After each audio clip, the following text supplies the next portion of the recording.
They call it the greatest weekend in stock car racing. 3 months of anticipation came to a close as all of NASCAR's National Series took to the high banks of the Daytona International Speedway. Well, good morning. Several years ago, the ambitious idea to run a race around Hard Rock Stadium became a reality. And 1 week from today, the Formula One world will gather at the 305 for the third ever running of the Miami Grand Prix. Consumers will be able to check out all the newest models all week long as the show runs through September 10th. This is the model of a 6th generation Chevrolet Camaro, a model similar to the car a man was driving Sunday night here in Sheridan before an accident turned deadly and split the car in half. The itch for April football is finally getting its scratch from the claw of a Panther. In a tight points race for the 2023 NASCAR Cup Series Championship, Homestead Miami Speedway welcomed the challenge with the running of the Forever 400. After a hellacious crash on the back straightaway and an overtime restart, Chris Buescher remained ahead to capture his third win of the season. At Tamiami Park, the speed limit here currently is 15 miles per hour. But back in the 1980s, the atmosphere, the crowds, and yes, even the speeds were turned up. As the holiday season moves forward, unprecedented events can leave students in need of assistance throughout the school year. That's why here at Barbara Goldman Senior High School in Miami Lakes, Giving Gators, a nonprofit faculty-led organization, is ensuring that students are never unaccounted for.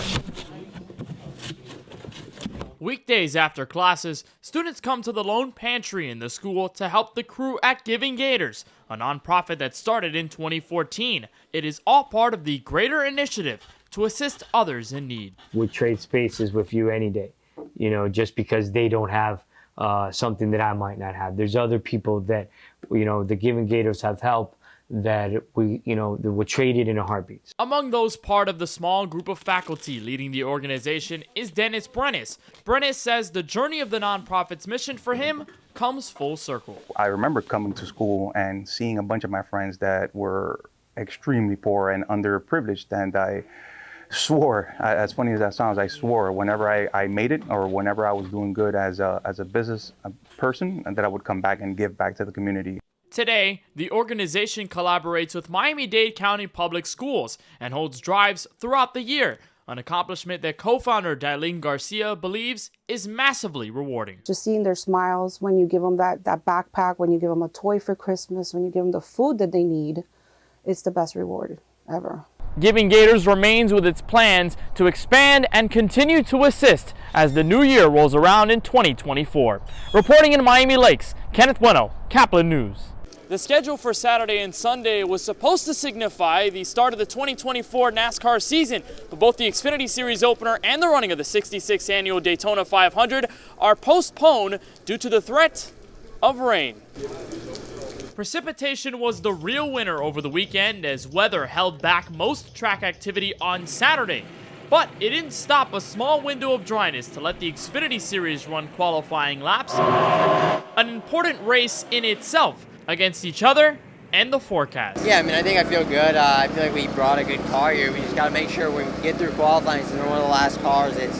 We're at the biggest chance of getting some rain and getting canceled, not getting to even do a lap. The qualifying session happened after Friday's intense NASCAR Craftsman Truck Series opener, one of 2 races completed in the dry. As 2023 winner Zane Smith made the move up to the Cup Series, it left the door wide open for Miami native and Cuban-American driver Nick Sanchez to pull away after a caution-filled race to get his first career win. Yeah, it's definitely cool. Even though it's not in my hometown, it definitely hits home, right? I've come to Daytona many times. It's in Florida. If you would have asked me, yesterday what winning at Daytona would have meant, I probably wouldn't have said a whole lot. And I'm pretty sure I've said that in an interview. And honestly, after winning, it's pretty surreal. While the rain washed out any hope of running the 66th Great American Race on schedule, a historic doubleheader will take place today, starting with the United Rentals 300 at 11 a.m., followed by the Daytona 500 ready to take the green at 4 p.m. Reporting from the Daytona International Speedway, Kenneth Bueno, Caplin News.